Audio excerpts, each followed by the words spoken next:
Ya pemirsa, Anda kembali menyaksikan Kampus Corner mahasiswa Udinus ke Stanford University. Berbagai keahlian dan strategi didapatkan di sana. Baik, Bu Rahma, kita lanjutkan nih. Tadi apakah ada syarat khusus nih bagi mahasiswa yang ingin mengikuti program UIF ini?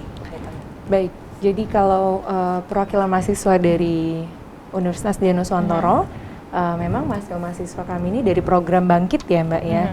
Begitu, jadi kalau di Bangkit sendiri memang mereka sudah ada requirement-nya tersendiri. Kalau di UIF memang secara spesifik tidak ada, namun yang memang sangat diperlukan adalah terkait dengan kemampuan bahasa.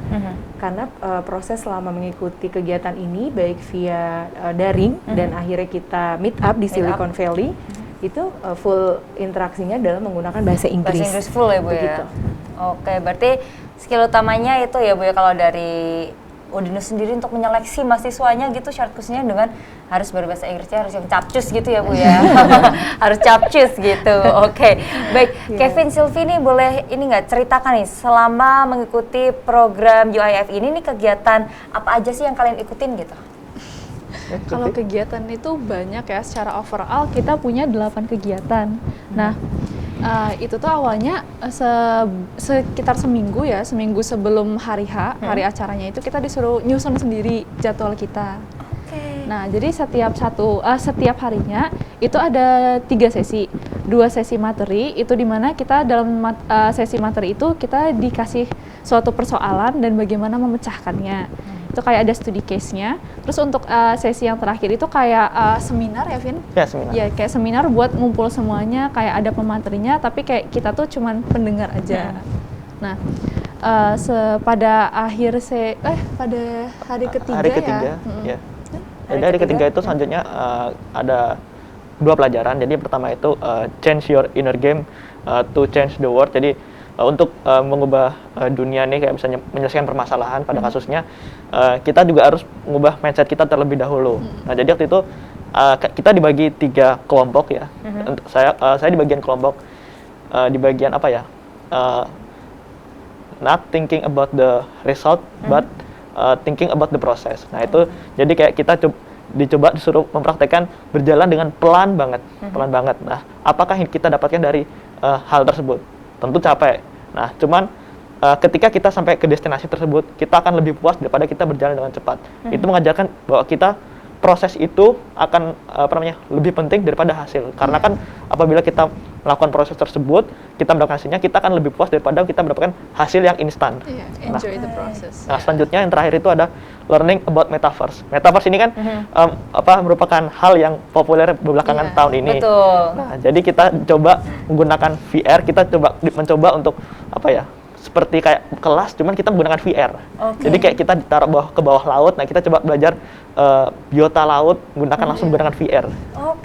Seru ya, Bu? Iya. Betul. Biota laut gitu, nggak perlu menyelam gitu ya. Nggak perlu menyelam gitu ya belajarnya.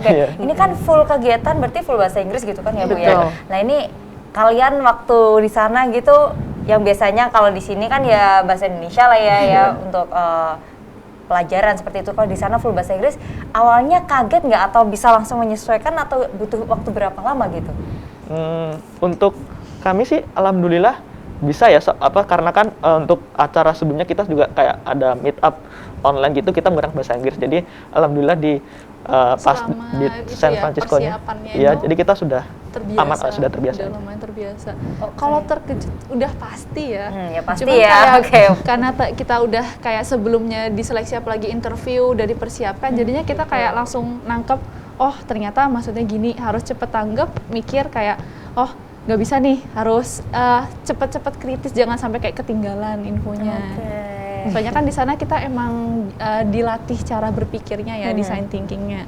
Jadi kalau misalnya kayak kita diem-diem aja ya gimana? Ya percuma ya, sayang udah nyampe sananya ya Bu, kalau diem-diem aja ya Bu ya. Jauh loh menempuh. Nah ini ngomong-ngomong, kapan sih Bu untuk ke Stanford University-nya, dari tanggal berapa sampai tanggal berapa gitu? Kemarin kami berangkat dari tanggal 18, lalu kembali lagi ke Semarang tanggal 26 Maret. Tapi untuk di Stanford University-nya sendiri itu berapa hari Bu? Intensifnya activity ada 3 hari. 3 hari intensif gitu ya. Sisanya Kami ada berkunjung ke Silicon Valley, area sekitar, lalu juga kami mengunjungi area Stanford University. Jadi kami mempelajari historical di sana juga, historical Stanford dan juga Palo Alto ya di sana ya.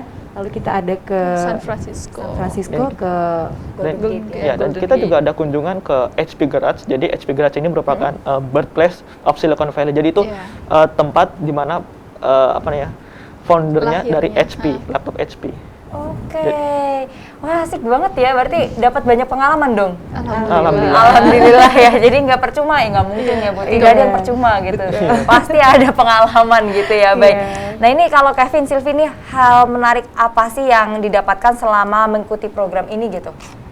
Apa nih? Ada hal menarik apa yang didapatkan? Hal yang menarik tentu ya, semua dari aspek dari acara ini merupakan hal yang menarik dan pengalaman baru buat kami.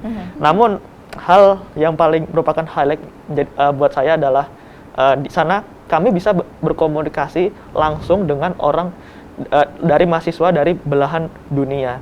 Jadi itu merupakan untuk kami itu merupakan pengalaman yang langka. Langka gitu ya. Jadi hal yang menarik juga gitu ya. Bisa komunikasi secara langsung lah gitu. Dan jadi kita juga bisa melihat sudut pandang pikir dari orang India, mungkin dari orang Peru, dari orang Lebanon. Jadi ya, merupakan hal yang menarik itu bonding momen kita. Kalau Sylvie nih, kemarin ketemu sama orang mana aja Sylvie? Kita kan bareng ya satu tim. Jadi ya itu kayak ketemu dari Lebanon, Peru, ada yang dari India, terus yang mentor kita dari Turki. Itu ada juga kemarin Jepang, dari Jepang. Ada dari Belanda juga kayaknya. Iya, dari Belanda. Belanda, Jerman. Dan kayak walaupun era digital ini kita bisa koneksi ke berbagai belahan dunia, tapi tetap aja nggak bisa nggak sebanding dengan ketemu langsung dengan mereka. Iya, tetap beda gitu ya, di dunia maya ataupun ketemu langsung gitu ya. Kalau misalnya digital kan kayak kita bisa menghindar, tapi kalau misalnya itu nggak bisa menghindar, harus dihadapi. Oh iya bener sih, bener ya. Nyangkut nggak nyangkut. Kalau digital maya, maksudnya nggak bisa. Off kamera misalnya. Biasanya kayak kuliah Bu, kamera. Off kamera gitu ya. Ini nggak bisa, harus dihadapin gitu ya, tapi malah jadi men-challenge gitu ya. Oke. Luar biasa ini Bu Rahma juga selama di sana kan mendampingi Kevin dan juga Sylvie gitu ya Bu. Ini kalau menurut Bu Rahma waktu mereka di sana ini seperti apa sih Bu? Tapi kita lanjutkan setelah jeda berikut ini. Ya pemirsa jangan kemana-mana, kami akan kembali untuk Anda usai jeda berikut.